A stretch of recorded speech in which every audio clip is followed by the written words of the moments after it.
নরম তুলতুলে বাটোরা ছোট বড় সকলেরই কিন্তু বেশ প্রিয় একটি খাবার। এটা খুব তাড়াতাড়ি বানানো হয়ে যায় আর এটা আমার ভীষণই প্রিয় একটি খাবার। আজকে বানিয়েছিলাম ছোলে বাটোরার একটি থালি। এর মধ্যে ছিল লাচ্ছা পেঁয়াজ, ছোলা মশলা, বাটোরা আর ধনেপাতা পুদিনা পাতার চাটনি। তো প্রথমেই লাচ্ছা পেঁয়াজটা বানিয়ে নেব। সেই জন্য পেঁয়াজটা গোটায় ছাড়িয়ে রিং রিং করে কেটে নিয়েছি। আর এতে নুন, চিনি আর লঙ্কার গুঁড়ো আর সামান্য লেবুর রস এগুলো মাখিয়ে রেখে দিয়েছি। আধা ঘন্টার মতো রাখলেই কিন্তু এটা টেন্ডার হয়ে যায় বেশ সুন্দর। আর এদিকে চানার জন্য দেখো নিয়েছি পেঁয়াজ, আদা, রসুন, গরম মশলা, টমেটো, কাঁচা লঙ্কা, ধনেপাতা এগুলো পেস্ট বানিয়ে নেব।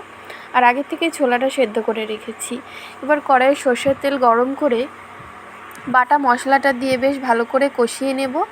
এর মধ্যে ঘরে থাকা যা যা মশলা আমরা ইউজ করি ধনে, জিরে, লঙ্কা, হলুদ দিয়ে কষিয়ে চানাটা কিন্তু ঢেলে দেব। এরপর ফুটিয়ে নুন, চিনি স্বাদ মতন দিয়ে নামিয়ে নিলে কিন্তু রেডি চানা মশলা।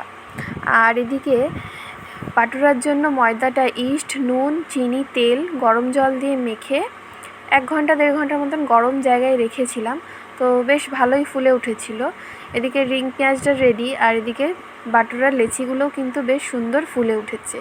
এগুলো লেচিগুলো বেশ সুন্দর করে তেল দিয়ে একটুখানি মোটা করে বেলে নেব। একটু মোটা করে বেললে বাটুরাটা কিন্তু খুব নরম হয়। আর এদিকে তেল গরম করতে দিয়ে তেলের মধ্যে বাটুরাটা দিয়ে বেশ ডুমো ডুমো করে দেখো ফুলে উঠেছে।